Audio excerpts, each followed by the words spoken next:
Dun, dun, dun. What's on TV? I don't know. Let's see. Yeah, that's a good idea.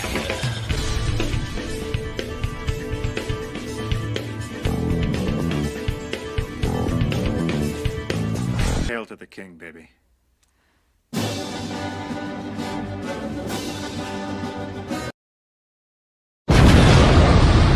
Hey, and it's time for a quickie review that is, with Duke Gonzo. Hail to the king, baby. Hey, this is Chris Gore. You're listening to Dr. Gonzo Radio on Dr. Gonzo Piqua something.com. I don't know. What am I supposed to say? Yeah, we'll have Zach. I'll have Zach do the next bumper. Do you watch Dr. Gonzo? Yes, Dr. Gonzo. Hey, Dr. Gonzo's here. Put a dime in him, you gotta let the whole song play out. He's like human jukebox. Oh, he's a talker, ain't he? Our parents were the greatest generation. Our dads went overseas to fight a war. As soon as they came back, they grabbed our moms and hit the sack, and there they stayed from 1946 to 64, making babies. Lots of babies. The baby boomers. 76 million. And we grew older, but we're not dead. Old movies that were on that. I wanted to suggest a movie to our audience and to you as well that I really inhaled it. It was on Amazon Prime. It's Zorro. Now Zorro is a movie that is extremely diverse, but it's not woke at all. Are you talking about the Antonio Banderas or this new Zorro? No. There's a brand new series. Yeah, that's what I thought. 10 episodes. It's all in Spanish. But here's the unique thing, Brett. You do it with Spanish subtitles. You can do it with the dubbing, but the dubbing is really badly out of sync. So I'll just read it because now they're speaking Spanish, not Mexican. There is a difference. Yeah. Talk to my buddy Paulie, the Latino slant, about that one. He will correct you right away. And so they speak there's Chinese people and they speak Chinese in it. Wow. There's Russian oligarchs in there. They speak Russian. And it really represents, I forget the actor's name. Well, he plays Bernardo the mute. Okay. He's the acting in it is off the hook. It's so is it faithful? I read the original Curse of Zorro? Capistrano. I read, and they do a lot of tips of the hat to the entire book. And the Zorro series is the best Batman movie that you'll ever see. Let me explain. Okay, they kind of not to be spoilers, but they kind of redo the outfit to where it's more like almost like a top coat, and it looks cool when he turns. But they'll be bad guys, and they'll hear something, they'll turn around, and boom, he's right there. Typical Batman. Sometimes he's hanging upside down. Yeah, and I thought, oh, that's a real cool Batman thing. Yeah, and I won't spoil it, but there's a nice heterosexual love triangle between Captain Montriego and Lolita, she's a hottie. Whew. Anyway, interesting. Yeah, I'm almost 67, but I'm not dead. But there's an interesting love triangle and tension between Don Diego Vega, Lolita, and the captain who she's engaged to, and it's very good. There in the original Curse of Capistrano, Bernardo was an American Indian mute, so they have more Indians in this show, and there's kind of a thing where you think it's going to be a girl boss, but watch how the backstory plays out. That's all I got to say. At first impressions, I'm like, no, I'll give it a shot, man. This Nali, she's going to be a girl boss, but it has a good turn. And at the end, we'll talk about it. Let's talk about it. Don't spoil it. But I loved Zorro as a kid, and I thought the Antonio Banderas was well done. Talk about a cult classic. George Hamilton, Zorro the Gay Blade. The Gay Blade, right. Which I watched as a kid, and all of the sexual innuendos and all of the gay stuff was just completely over my head. I didn't care. I thought it was fun. I thought it was a blast. You know, my dad would sit there and just chuckle, you know, at all the very obvious jokes that I was not getting.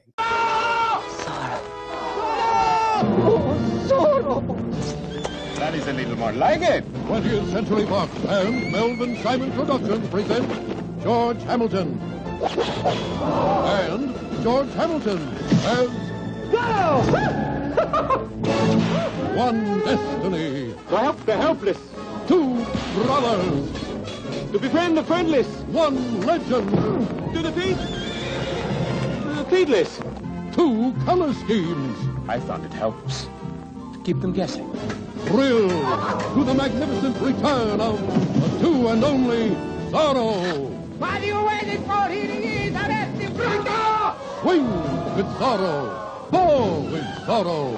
And catch a few Z's with Zorro. You're the bravest man I ever met. I'm very impressed with myself, too. Out of the night. Out of the past. Out of the legend comes George Hamilton. George Hamilton. Lauren Hutton. Brenda Vaccaro, Ron Liebman, and a cast of peasants in Zorro, the Gay Blade. And I just remember that was another one that was on rotation on HBO or Showtime. One of the cable channels was showing that. In the 80s. Yeah. HBO and Cinemax. Yeah, back when they were split. Yeah. I'm not sure if that's been released on Blu-ray. I think that's another one that's kind of hard to find. But I love George Hamilton. I think he's a tremendously talented guy. But and you want to talk about guts taking on something like that. You know, that's either going to be, you know, a career ender or people are just going to be like, yeah, okay. I love when he parodies himself with the suntan and all that kind of stuff. It's great. I like him because he can make fun of himself. Yeah, his own persona. You know. Yeah, he's good at self-deprecating humor. He's another guy who got John Milius one of his first starts. He was starring in the Evel Knievel story, which was a made-for-TV movie, and George was playing Evel Knievel. And they, I think George was instrumental in hiring John to write the screenplay. Wow. And I'm not exactly sure how good that movie is, but I'm sure that probably the writing is fantastic at the very least, and the dialogue is great if it's because it's John Milius. And he's one of the, easily one of the greatest Hollywood writers of all time, greatest filmmakers. But yeah, I've always wanted. I think you can find that on hard copy. But yeah, I'll have to check out Zorro. We've been looking for something new to watch. We've been watching Slow Horses, which is an Apple exclusive. But I was able to find bootlegs on eBay from I think South Korea, which their DVDs and Blu-rays will play in our region in America. So it's good rule of thumb. If you're looking for something and you can't find it, a lot of the times you can find it in the Asian markets on Blu-ray. There was a movie called Extreme Prejudice, which I was looking for. And the DVD, another John Milius, Walter Hill classic. Oh, really? Both those guys together? Wow. Yeah, Hill directing, John Milius doing the script.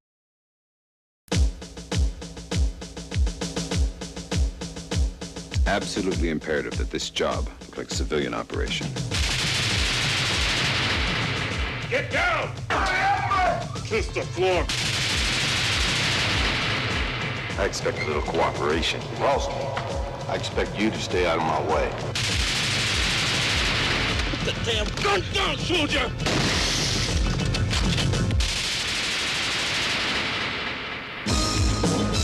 Somewhere in America, a secret war is being waged. This is a case of national security. Go. A war of deception. It's a daylight hit. I come over to talk about the bomb that went off yesterday. I got 2 people dead. Fought by a phantom army. Sergeant Buck Atwater killed Laos in '74. How can they be officially dead and 2 of them locked up in there? It's classified. Now, he's the only one that stands in their way. I got a feeling the next time we run into each other, we're gonna have a killing. Termination with extreme prejudice. Anyone could be the enemy. Tell the FBI to kiss my... Want to tell me about it? I can't talk about it. I gotta do something about it. Nothing is what it seems. What the hell's the military robbing banks in Texas for? And unless he can stop them, it's poison. Everything he stands for is at stake. Very unusual. What is? Ordering the termination of an American civilian peace officer, clearly loyal to the country and in the process of bringing a known criminal to justice. What we're gonna do as we're told. Right, Sergeant? Kill him. Kill him like an animal. The only thing that ever scared the hell out of me, Cash, was myself. We are space age high tech, and we get caught by some Stone Age cowboy. Nick Nolte. Extreme Prejudice.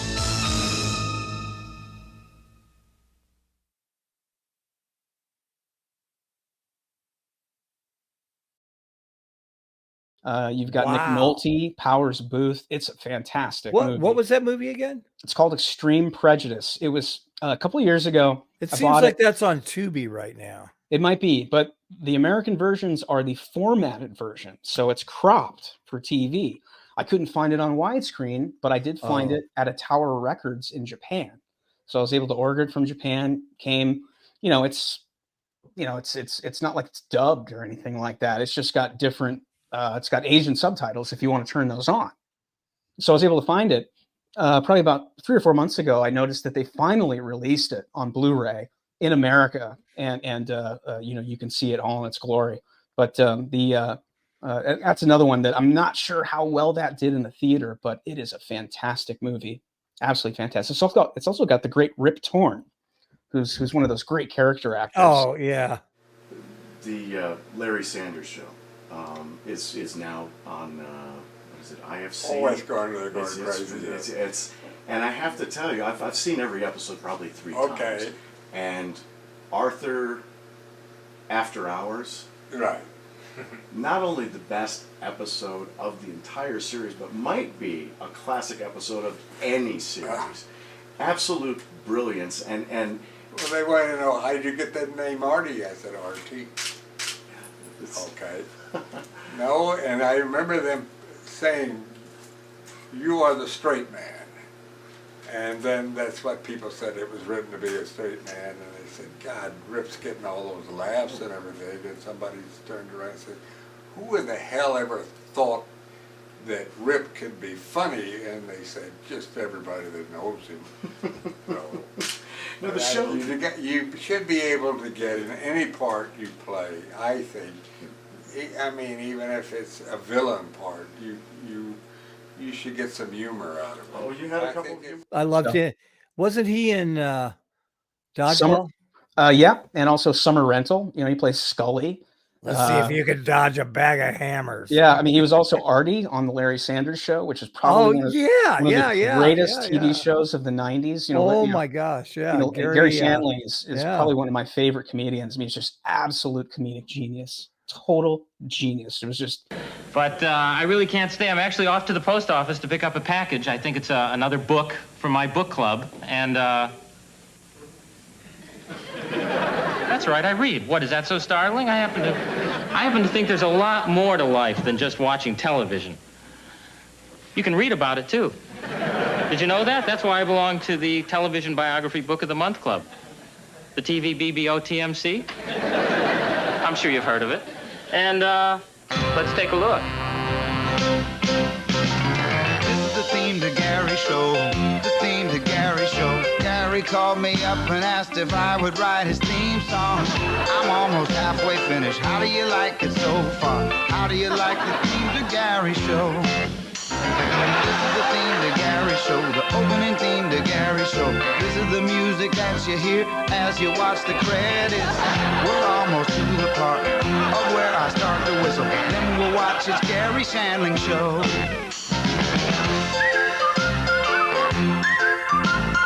This was the theme to Gary Shandling Show. This is my favorite one. This is Desi, a book. And they're making a movie out of this, and it's going to be called Desi, A book. Operating on a level above everybody, man. So he was actually he was an engineer from the he grew up in Tucson and went to the U of A. Funny enough. Oh, no kidding. So Yeah. he's an Arizonan like And us. he used to look at jokes as math equations in a lot of ways. That's how he would kind of construct things from the standpoint of math. And I don't know what kind of brain it takes to do that, but Gary I was always thought of genius. him. I always thought of him like as pre-Seinfeld. Yes. Well, funny enough, Funny enough, funny enough, you had the Gary Shandling show on Showtime, which was the first to really break the fourth wall and talk to the audience on a regular basis. And then when Larry Sanders came around, shooting right next door to him was Seinfeld. So those two guys saw each other every day. And there's a great interview on YouTube between Gary and Jerry. And it's the Comedians in Cars, where they drive. Yeah, I love that show. Yeah. Yeah. Look up the Gary Shandling episode. It's really good. It's a little sad because Gary does talk about dying. All that material, he worked so hard on it. It's just gone. It doesn't mean anything to anyone anymore. It took so much work to create it. That material and your material is purely a vehicle for you to express your spirit and your soul and your being, and that's why you're fantastic. So you keep. So it doesn't have any value beyond that? It doesn't have any value beyond you expressing yourself spiritually in a very soulful, spiritual way. It's why you're on the planet. God, open up the sunroof. What year is this? Not being around anymore. It's a little strange to watch because Gary died young. Gary is another one who, when it happened, I was in a Marvel movie too. Yeah. I mean, it's, such a stroke of genius putting him in that movie and making him that smarmy know-it-all U.S. senator. It is so good. And he plays off Robert Downey Jr., but Gary was such a tremendous talent. And, Brett, sorry to interrupt. Who was his co-host? Stunt Dave or, well, it was Hank. It was Jeffrey Tambor on Larry Jeffrey Sanders, Tambor. Okay. Who had the well, that was Super Dave. Yeah. So Super Dave Osborne. Yeah. So after the Gary Shandling show would appear on Showtime on Sunday or whatever day it would come out, Super Dave would be what you would watch after the Gary Shandling show. Okay. That was. So that's how that's how my dad and I discovered Super Dave Osborne was. Yeah. Please stay tuned to Van Dyke and Company. Good evening, ladies and gentlemen. NBC is proud to bring you the coverage of Super Dave Osborne and his amazing ride to riches. This young man has been offered $300,000 to ride for about 400 yards in a metal container down a track, a portion of which you can see behind me. Now, the promoters of this event have informed me that the $300,000 is the money that Super Dave is going to get whether he makes the ride or not. Now, there is no insurance because, as I understand it, quite frankly, no company would even consider insuring this. Here he comes now, Super Dave Osborne. Perhaps we can get him to stop and talk to us for just a moment before he makes this tremendous ride. Super Dave, just a moment, if you will, please. This wild jump of yours or this amazing ride, frankly, what does it entail? Well, Tom, it's the ultimate test of the human body, I believe. I'll be traveling up and down a track especially designed in a smallish metal car or container at approximately 150 miles an hour. Halfway through the ride, I will attempt to go through a complete 360-degree turn at 5 G's force. Now, this may sound like kind of a silly question, but what are your chances? Well, I wouldn't be doing this if I didn't think my chances were very good, Tom. They've told me if everything goes as well as it should go, it'll be fine. Dave, how would you compare this with Evel Knievel's jump over the Snake River Canyon? Well, Tom, I'm not going to stand here and put down Evel Knievel. What Evel Knievel did enabled me to have NBC cover this and for me to get the money I'm getting. But the last jump Evel made, he said it was a life or death jump.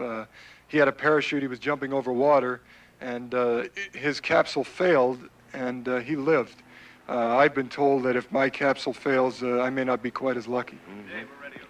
Dave, one thing before you go, really, you are risking your life. Why are you doing it?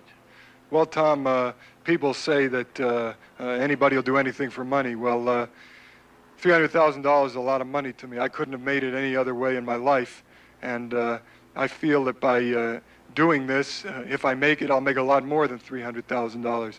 If something happens, my family will be taken care of, and I'll have lived life the way I want to live it.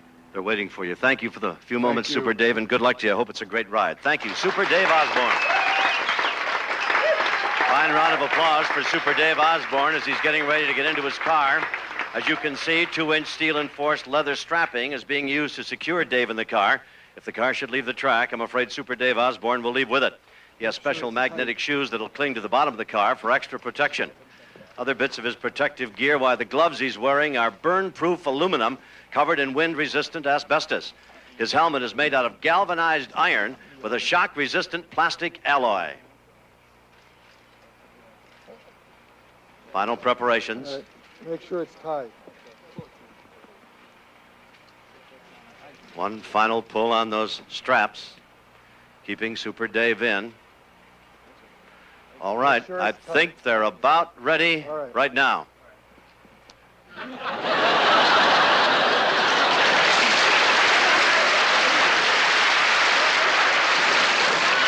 There's a camera placed directly on the car so that we can follow this ride. Your ticket, please. We're going to follow Dave with picture and sound as he's able to communicate with us. How does it feel up there so far, Dave? Everything seems A-okay. I'll know more when I get to the top. We're making our ascent now. The car feels a little shaky. The track goes up a little higher than I thought it did. Yeah, I'm getting a little sick to my stomach. Now we're going down. Oh, this is horrible. This is terrible. Oh, I shouldn't have done this. Can we stop this? Can we stop this? Can we stop this? Oh, it's horrible. I see the camera's moving, too. If the camera comes loose, what's going to happen? Can we stop it before we go into the 360? We're going into the 360. I can't take it. I can't do it. Oh, God. Am I bleeding? Oh, no. I think I'm bleeding out of the nose. I can't tell.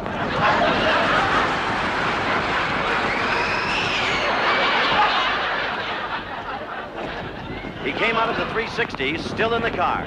Dave, can you hear us? Dave, signal if you can hear us. We seem to have lost communication with Super Dave. Gentlemen, make sure we've got the doctor ready when he gets back down. We're almost through. And remember, you're watching this live, ladies and gentlemen, we hope. He should be coming in the next 15 seconds. And here he comes.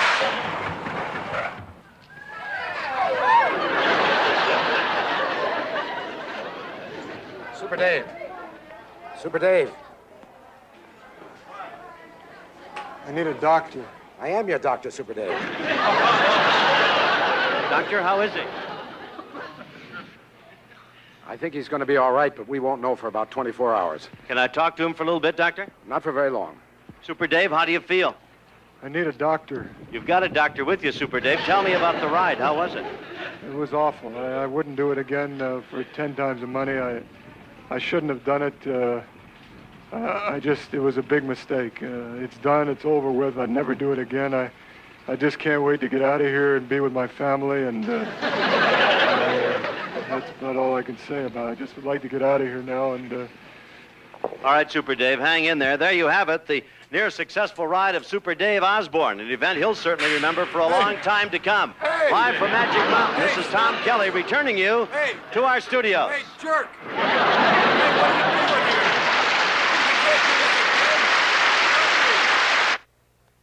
We rejoin Van Dyke and Company, already in progress. Was we'd watch Gary Shandling, and then Super Dave would come on, and it was just, it's still really funny. It's kind of like funny. Evel Knievel meets Mr. Bill. I think, sort of in a lot of ways, almost like the Hot Rod movie. I mean, yeah, it's going to go terribly wrong. Yeah.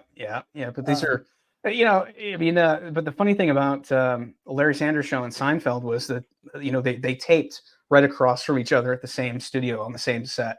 On the same lot, and so those guys would see each other quite often, and and I think had a relationship.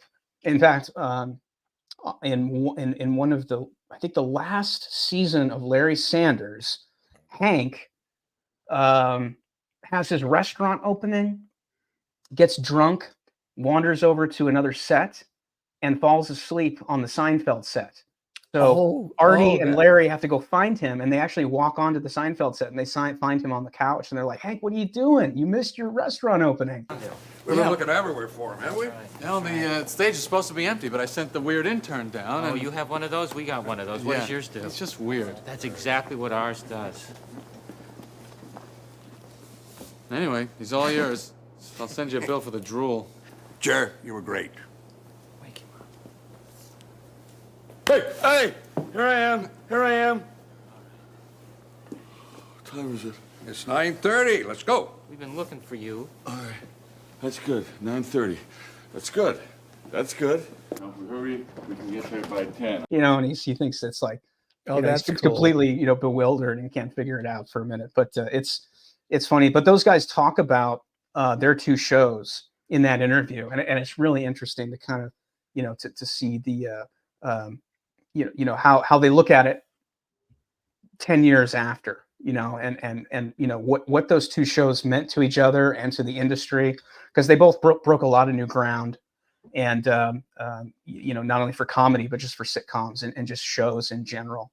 So, well, and thank God for Seinfeld, Rob Schneider. There's a lot of guys going anti-woke. They're just saying, hey, yeah, you know, most of them are are career. You know, most of them are guys from SNL in the 90s, you know, Lovitz, Schneider, Dana Carvey, you know, David Spade, a lot of these guys, Victoria Jackson. Geez, I mean, she's like an open. Oh, I used to have the biggest crush on her. Me too. She was just gorgeous and so talented. So funny and so talented. That voice, you know, I mean, it's you know it anywhere, you know, you heard that voice. But yeah, a lot of them, I don't necessarily if they're, you know, they were probably all, you know, when you take into consideration how far the left has lurched to the left, you look at those guys who would be considered on the left. Dennis Miller, you know, he's another one who's probably a right of center guy. Openly. Oh, him and Norm Macdonald, man. But Norm Macdonald, they would kill each other. Those guys today, you know, back then they were liberals, and today they're centrists. They're more in the center, and that's kind of where I feel more natural. You know, I mean, on certain things I'm more centrist, and on certain things I'm more right. You know, and maybe on, you know, I would say like Michael Savage, I'm a sexually liberated conservative. But hold on, I'm going to get something off my wall. I got to show you this while we're on SNL. Hold on. So right here, let me put it in the. Let me tell you the story behind this. This is a real Mr. Bill used on the original Saturday Night Live. So when I was with Gary Lewis and the Playboys, John Belushi gave this to me. Oh my God! Yeah, we were on. We played the first time I played with Gary Lewis. It was first time we played in New York. We played at a place called the Lone Star. Had this big giant lizard on it. And we followed in the Blues Brothers, which was really cool. So we came a day early. So, you know, I wanted to hang out with Duck Dunn and, you know, meet Belushi and Aykroyd. And, you know, just the musicians were the cream of the crop blues. Those are some of the best studio musicians in the business. Yeah, Duck Dunn, all them guys. Yeah. So we were there and we were talking about how the stage is so small, I could barely fit my drum set on. So we went there and hung out with them. We got Christopher Reeve coming in the building. We have, what's his name? He had a clarinet band. Woody Allen was playing down the street. So they were coming to see Gary. Belushi came over to me and he says, "Hey kid, I got something for you. I stole it. Don't give it to anybody. Don't tell anybody about this." Okay. And he gave me this. He says, "I stole it from the set just because I could." Just because I could. Yeah. That's great. And he kind of winked at me, you know. And so unreal. That's cool. That is really cool. I mean, obviously I don't have any papers with it or nothing like that, but it's just it's a cool story. You know, there might be a way to authenticate that, you know, because it's not going to look like a toy. It's not going to have a TM on it. It's not going to have some date on it. You know, it's a prop. It's obviously a working prop. Yeah, there's nothing on it. Yeah, I mean, there wouldn't be if it was made in house. You know, it's not meant for distribution or selling in a blister pack. So, Wow. Yeah. you know, but I mean, yeah, that's incredible. I loved Mr. Bill. Yeah, it's probably one of my favorite. You know, Mr. MTV. Hand. Well, MTV at one point, you know, they're not only showing Monty Python, they were showing the Monkees, they were showing old SNLs as well from the first season, and they were doing it just to fill time, you know, in between showing music videos. And I remember that was my introduction to Monty Python as well as the Monkees, and also that early Saturday Night Live, because obviously for me, you know, I watched Saturday Night Live, and it was the current crop, the current talent. But watching that old stuff, you know, you really get a sense for how much these guys were just comedy gods, and 90% of them, or if not 100% of them, all came from the National Lampoon magazine. You know, I mean, that's the thing that most people Harold don't know. Ramis. Yeah. Lorne Michaels, he basically pillaged all of the talent away from Matty Simmons when he took, you know, Michael O'Donoghue, who was their lead writer, and he took Chevy, and he took James Belushi, because all those guys were doing stuff for the National Lampoon Radio Hour, and they were doing all kinds of stuff. So it's crazy to think about where Saturday Night Live really came from, and that's the National Lampoon. And on the other side, they pillaged a lot of the Canadians, which we from still SCTV. do to this day, from Second City TV. Second City, yeah. And SCTV up in Canada. The heavy John Candy, Eugene Levy, all those guys. Martin Short. Yeah. Yeah. It's incredible. It's really great. Yeah, I think I've told you before, but I will say it again. If you get a chance, watch the documentary called Drunk, Stoned, Brilliant, Dead. It's all about the National Lampoon. And I think that's on Amazon, isn't it? It is. It's fantastic. There's a real sad about the Doug Kenny, the guy who was in Animal House, who ended up committed suicide. The Lampoon was founded by Doug Kenny and Henry Beard. Doug Kenny. Yeah. They came from Harvard, where they did the Harvard Lampoon, and it was Doug who, when he left the Lampoon, he would go on to produce Animal House and help produce Caddyshack, and God knows what Doug would have done beyond that. But it's a really nice tribute to Doug, the documentary. And then Prime, or was it Prime or is it Netflix? I forget. But they did a movie about Doug and the National Lampoon called A Stupid and Futile Gesture, which is also a lot of fun. Could you just introduce yourself? My name's Doug Kenny. I started the National Lampoon. What if you say, I was the man who changed comedy forever, but I couldn't change myself? Really? Blow me. If we're running our own magazine, we can do anything we want. We can publish knock-knock jokes. Knock-knock. Who's that? Me. Me who? Me not doing the magazine. That can go in issue 1. It's a total failure. We're selling less than half our print run. You're not gonna hurt him, right? No. What are you doing? Don't worry, I don't think there's any bullets in there. Catches!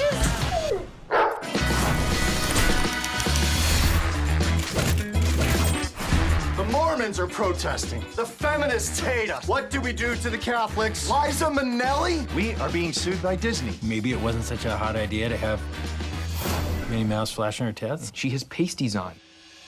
All right, ready, girls? 3, 2, 1. Catherine, I'm the woman you're hitting on. Doug Kenny, Chagrin Falls, Ohio. Live from New York, it's Saturday night. We're barely able to put out a magazine. Then let's barely be able to do something else. The first National Lampoon movie. Laser Orgy Girls. Doug Kenny, Chagrin Falls, Ohio. One of the writers of Animal House. Food fight! You call this success? Mostly an excuse to party. You've ruined this company. You can't come back a failure. I do care about you, Doug. Laugh, goddammit! You need to see someone. Inside that bungalow, some of the creators of Animal House are working on their next movie, Caddyshack. And I'm sure it's gonna be just as crazy. Dog, we need to decide, is it clear he's jerking his dick off here? Yeah, because we can make it higher or lower depending on the size of my dog. These actors don't look exactly like the real people.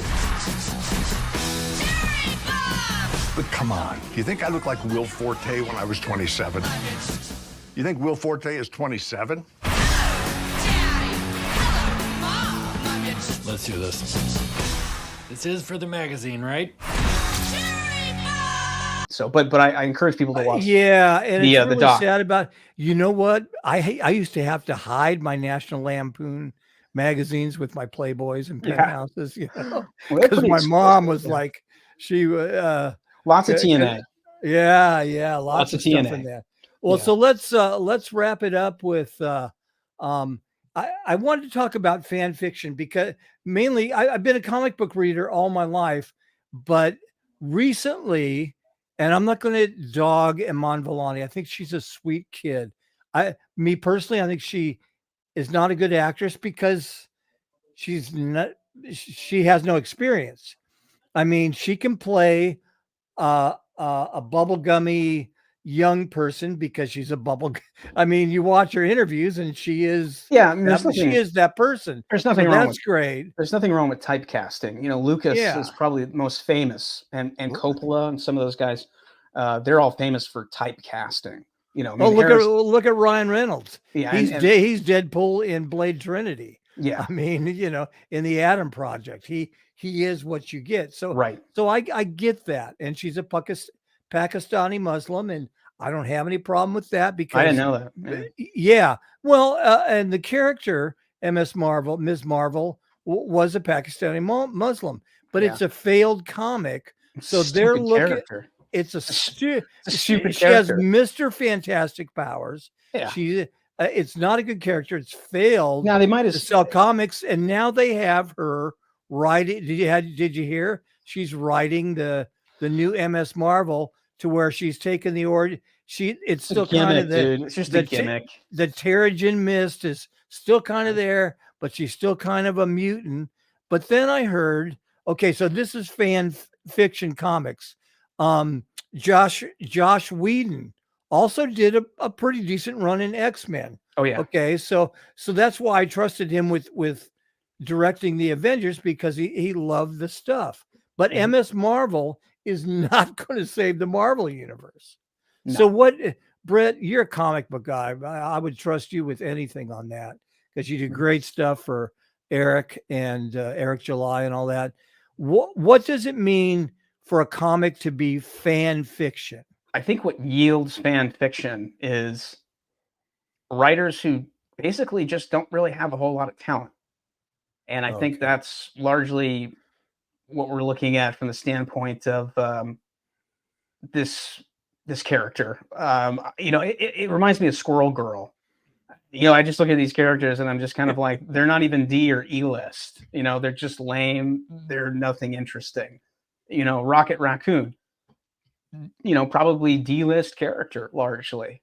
There's never really anything all too exciting, other than I think he had a 4-issue series in 1981 or 1982, which had beautiful cover by Mike Mignola.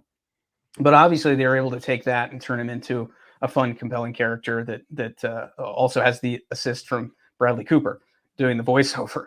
But I just look at this stuff and I look at the current crop of writers and I look at the current crop of comics that they're making outside of the flagship books, because that's really what we're talking about. They just have these writers. I just think that they're not really capable of doing anything other than fan fiction. And what is fan fiction? It's largely inserting yourself or, you know, your own wishes onto the character. And it's boring. I don't find it interesting. It doesn't really write to anyone other than themselves.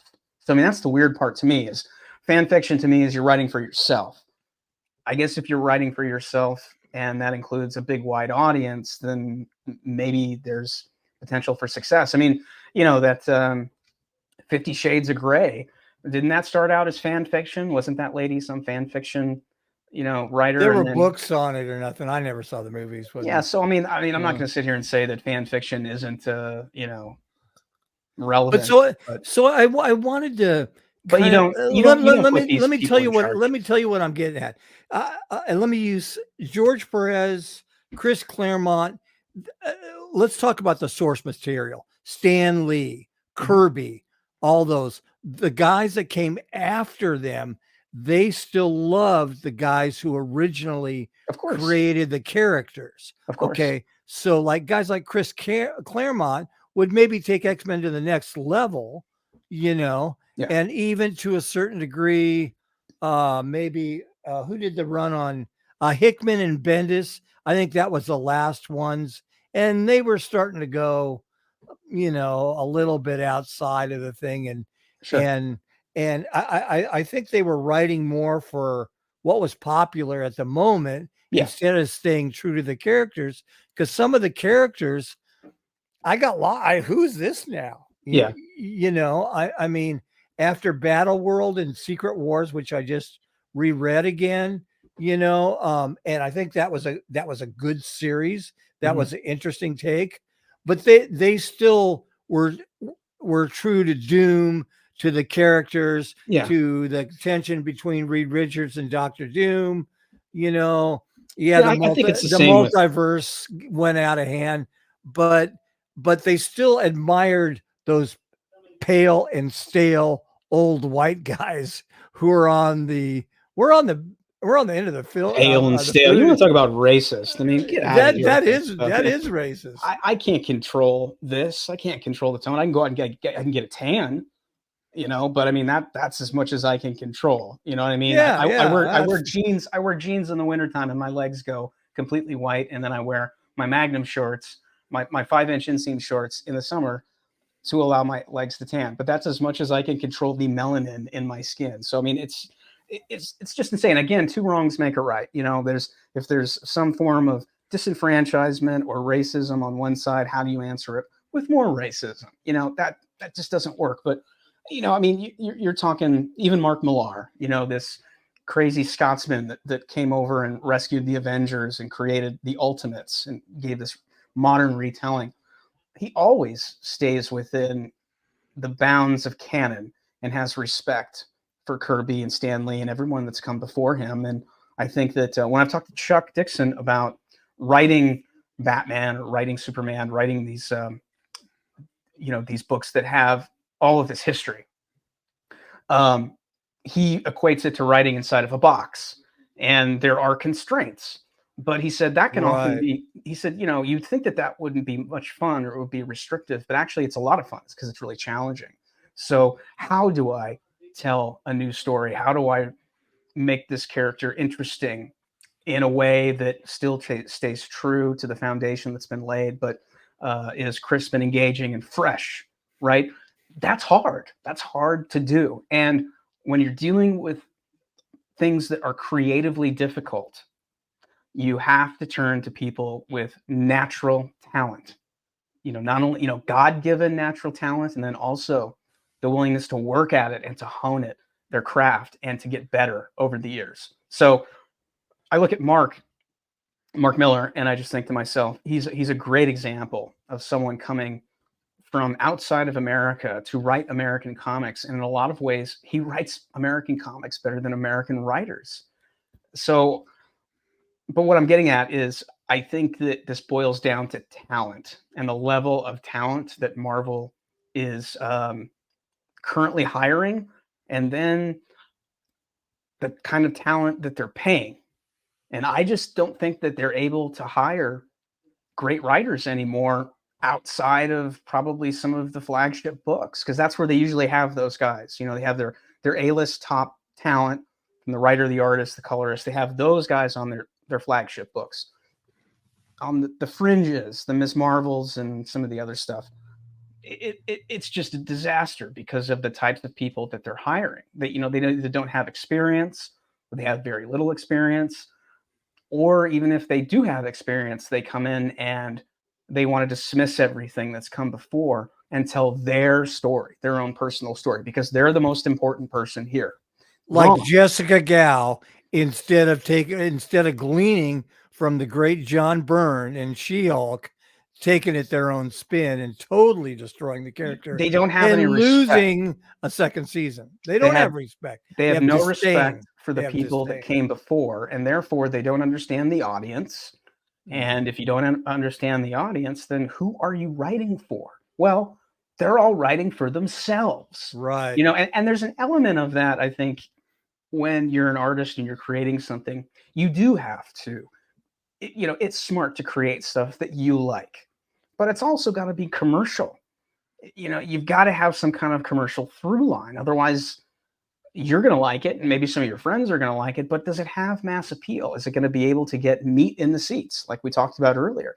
And Well, I just don't think that these current crop of writers, I don't think that they're talented enough, have the level of experience.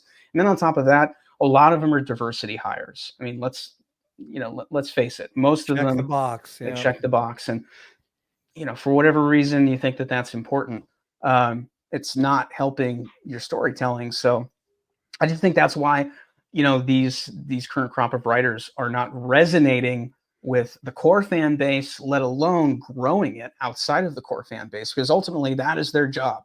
They need to come in, secure, retain what they have, which are all of these readers, which span generations. That's hard. That's difficult. Okay. That's why you need guys like Chuck Dixon and Mike Barron and Chris Claremont, because they're able to do that stuff. And that's why Marvel employed them for so long. But these new people, I just don't think that they're capable of it, nor are they interested in becoming capable. They don't want to. Yeah, yeah. So, and that's why it's such an opportunity for Graham Nolan, for Eric July, who I consider Eric to be the Taylor Sheridan, because Isom is kind of that's just the Isom reminds me of a Taylor Sheridan because of the rancher thing and all that stuff. Sure. So the opportunity, and look at the mark that Eric's making. Now, I mean, not just to hold him up, he does good work and he works really hard. Well, and Graham Nolan and Chuck Dixon. Yeah. Now they're making second and third comebacks, you know? Yeah. Yeah. I mean, you know, Graham's got Monster Island, his new crowdfunding, which is going to launch, I think, today. You know, Chuck's obviously working with lots of different people, but you know, I just think that it comes down to money and talent, and you can't get talent without money. So you really do get what you pay for. And I just think that given the page rates and giving their willingness to want to hire a talent, you know, it wouldn't surprise me if a lot of the editors at Marvel and the powers that be look at guys like Chuck and Mike and John Byrne and Mark Miller, and they say, you know, stale and pale.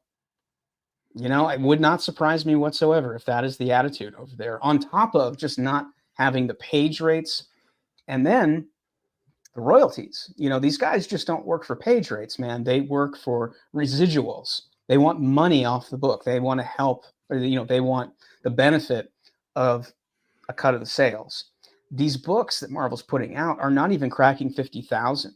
And when I worked for Marvel and I worked for DC, you had to crack at least 40 or 50,000 copies sold in order to yield royalties or residual checks. Right. That was the base rate. Right. Yeah, man. I mean, if you're 30 or 40,000 print run, when I was working for Marvel and DC, that's how you get canceled. They say, well, it's not selling enough. It's not yielding enough to even break even. So cancel. Next. You know, and that's right now, you know, Marvel and DC, you know, they thump their chests when they break 40,000 copies. And I just think to myself, that's pathetic. You know, when I worked on Superman, you know, with George Perez and with who else was on that? Nicola Scott. We were selling 120,000 copies, 200,000 copies on the first run. And then you'd have a second print run because you sold all those out. Well, run another 50,000, run another 100,000. They would sell. So, you know, I just think Marvel and DC need to stack their books with talent. They need to stack their book with comic legends that are still out there. If they want to yield great work that's going to not only sell lots of copies but also connect with readers. And it's it's just they've fallen victim to the same kind of Bud Light scenario. you know, but it's Brett, very simple. what is it they don't understand? They're not making any money. Their movies aren't making any money. Man, I watched Green Lantern last week, and it looked pretty good compared to stuff coming out like the Marvels and all that kind of stuff. Yeah, it gives us a different. I mean, that was considered. What is it that they don't understand? Are they that set in their agenda where they're just no? We're going to keep going no matter what. We don't care if we lose money. You know, that's when you have to bring stockholders in and stuff like that. I think that I think that the agenda and the activism on top of this this idea that you have to modernize these characters for a modern audience, and the only way you do that is by bringing in people of color or people of different religious or race backgrounds. I mean, all this has nothing to do with talent. Talent doesn't know color, it doesn't know race, it doesn't know creed. Talent is talent, and if you have the penchant for talent and you're willing to work at it, you have the work ethic. Again, it's that opportunity and ability meeting. So these people that they're hiring don't have the ability. They have the opportunity, but they don't have the ability. And for whatever reason, they think that that's how you reward people with more work. And you blow off people like Chuck Dixon, like Marvel has done for the last 25 years. That's a shame. That's a stinking shame, man. It is a shame, but at the same time, it's yielding other things. It's giving, it's affording these creators who would otherwise be employed by Marvel and DC the opportunity to go and do their own thing. And I've asked, I do a weekly video for Bounding into Comics, and I've been interviewing. Love those guys. Yeah, I've been doing a lot of interviews with creatives, and I always ask them, are you?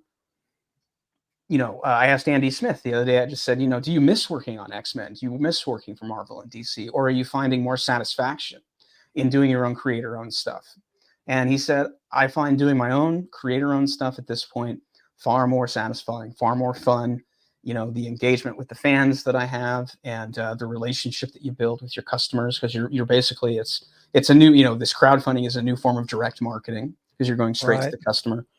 So for a lot of guys, like Jerry Ordway, it's important to stay on working at DC, and I guess he's going to do a Superman thing with Dan Jurgens here pretty quick, because it's probably going to look great, and hopefully the story will be good because you got a lot of talent stacked on that book. But I think that there are other guys, obviously, like Graham and Chuck and Eric and and other comic professionals, Ethan and Shane Davis. Graham and Chuck are not dead yet, and those guys look in better shape than they ever have. Yeah. In their oh my gosh. Yeah, Graham got me off my butt and working out 4 or 5 days a week, probably about 2 or 3 years ago. So I mean, he makes an effort at it to stay in shape. But but yeah, I mean, everybody's healthy, everybody's active, everybody's at the top of their game. I would say that some of these guys are better than they were 5, 10, 15 years ago, because they're, constantly, honing their craft by doing it and putting out their own books. Right. So, this is a indie comic renaissance, similar but different to the 90s Bad Girl craze, which saw, guys like Brian Pulido and Billy Tucci sell millions of copies of their independently published books and outsell Marvel and DC. A lot of the Dark Horse comics too. I like that. Yeah, absolutely. You're just seeing it now, the kind of this proliferation of all these creator-owned books, because there's an opportunity through technology, crowdfunding, the internet, social media. You can reach fans, you can build an audience, you can let people know what you're up to. And, that template of creating your own books now has become kind of a standard in indie comics, when 10 or 15, 20 years ago, you just didn't have the platforms or the tools to really do that kind of thing. It really was more of a guerrilla marketing and kind of right place, right time. The timing of Brian Pulido and Billy Tucci back then was just perfect. So, now, you can kind of force the issue by doing a YouTube channel or staying active on social media, interacting with your fans and talking with people. And then on top of that, the fans becoming curators or becoming producers of these books has opened up the market in a way like I've never seen, because they're hungry. They're hungry. Well, that, and also they want to support you. They have an investment in Graham Nolan. They have an investment in Chuck Dixon. They have an investment in Eric July. They believe in them and they want to see them succeed, and they want to be part of the success. And I've always credited the backers to my projects as being 100% responsible for the success of the book, because if it doesn't fund, it doesn't get created. I mean, no Bucks, no Buck Rogers, right? So in a lot of ways, the backers or the fans, the customers, are sort of like the Medicis during the Renaissance. They are the patron saints of our artwork and our entertainment. So it's a new role, not only for the creators in the sense that they're the tip of the spear, they're out front blazing this trail and creating these books, whereas they were kind of in the background at Marvel and DC. You never really heard from them. You never saw them or spoke to them or interacted with them outside of conventions. Now the fans have a vested interest. Look at those lines from the Florida MegaCon with Eric July in that. I mean, huge things. They have a vested interest. Those guys are nice to their fans. Well, I've never seen too many comic book writers that turned me off that were nice. I'm sure there's some, but the fans have a vested interest in you guys' success. We're hungry for new stuff. We're hungry for great comics. We're hungry for good reading material, for great color art like Brett R. Smith here. And we want to encourage, and through social media, we can use that in a positive ways. Yeah. We can encourage you guys. We can say, Brett, hey, that's cool, man. Hey, thank you, man. Keep going. Have a good day. Yeah, I mean, that helps, man. I asked Andy in my last interview for Bounding, or either that or he made the point that, if he was a kid back in the 80s and, Bart Sears, who he ended up working with, or, Mike Zeck, pick an artist. If one of his favorite artists posted on social media, with him holding up the book, which a lot of fans do, they buy the book and you get it and you post a picture of it on social media and you tag the creator and you say, got my issue of XYZ. It's fantastic. I love it. Thank you, Mr. Creator. If he had done that back in the 80s or the 90s and one of his favorite artists retweeted it or was able to show it to the world, he would have been over the moon. So I think that it's created a deeper relationship between the fans and the creators, and that's definitely a good thing. Why that works? Do you remember the bullpen Stan's soapbox? You would look, if you wrote a letter in there, you would watch to see. This is old times. Oh yeah, you would watch to see if your letter made it in. Didn't always in. I'm sure they got zillions of letters. Oh yeah. But the best ones made it in. So but you would watch for it. It's like, but now Stan's Soapbox, they mentioned my name. Stan's Soapbox is 24/7 on Twitter, 24/7 on Facebook, 24/7 on whatever platform you're on. So I mean, and that interaction is, however many times that creator logs on during the day. So it can be all day. It can be constant. It can be intermittent. But it's definitely, the volume and the relationship is a deeper one because of just the relationship that you develop and the rapport that you develop with these artists, between the artists and the fans. So, social media is good and bad, and obviously moderation, but it's definitely allowed creators, whether it's comics, gaming, film, animation, far more freedom. And in a way, you're sort of building your own cult following, to kind of crescendo back to our, one of our first topics. It couldn't have been done 20 or 30 years ago. And the fact that they're taking advantage of it and it's become this thing today, I think is really positive. And at this point, it's the independent creators that are going to save comics and keep the market alive, because it's not Marvel and DC. Well, and we'll end it here with "Nuff said." Yeah. That was a great wrap up, Brett. Brett, I do appreciate you as a friend, both you and Lisa, and I do appreciate your time. You bet. Because I'll get 2 weeks video out of our long talks, and I would be amiss if I didn't say, Brett R. Smith, what are you working on now? what would you like to promote? Well, I'm doing, like I said, check out the YouTube channel on Bounding into Comics, because I do a weekly interview, usually with so far it's been all comic creators. And I usually have them on to talk about their books, talk about what they got going on. We provide links to these books, so if they look cool, you can go and you can buy them. That's been a lot of fun. I think I'm going to start doing some reviews on Bounding into Comics with my videos as well. But I am possibly working on something for Eric. I'm awaiting word, but I think there's going to be a book, and also working on a children's book with Lisa DePasquale and Paul Ravoche, who is a comic book and mainly a Warner Brothers animation guy. So we're hoping to have some stuff to show later in the year, but it's something different than comics. It's actually a children's book series.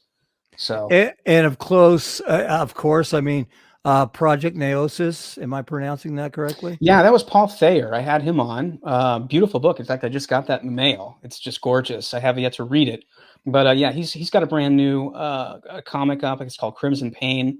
But yeah, I've been having friends on, guys I know, as well as people that I don't know. I didn't know Paul, but I saw his book online, and I was just blown away at the quality. And then it turns out he's hired a bunch of guys. All those covers are really cool. Well, the funny thing is he's working with a bunch of guys that I know and that I've worked with before. So he hired a bunch of pros to come in and create his comic. This is a guy that ran gyms.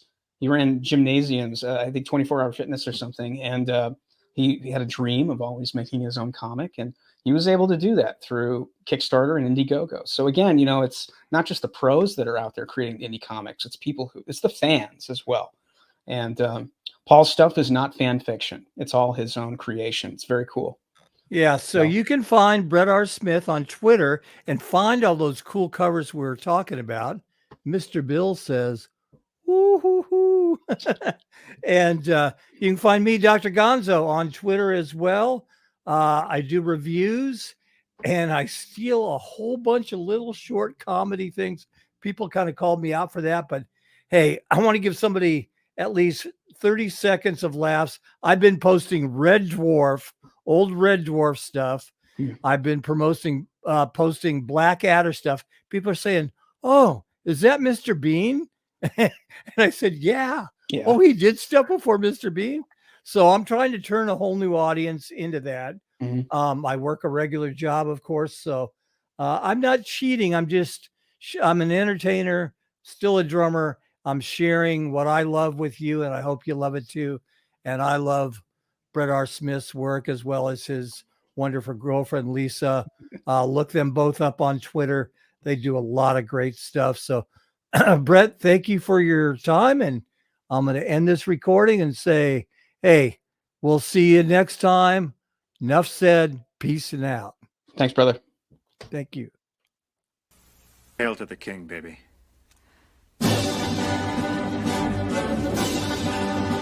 What the hell are you two doing? That's called rocking out. You wouldn't understand, Dad. You're not with it. I used to be with it, but then they changed what it was.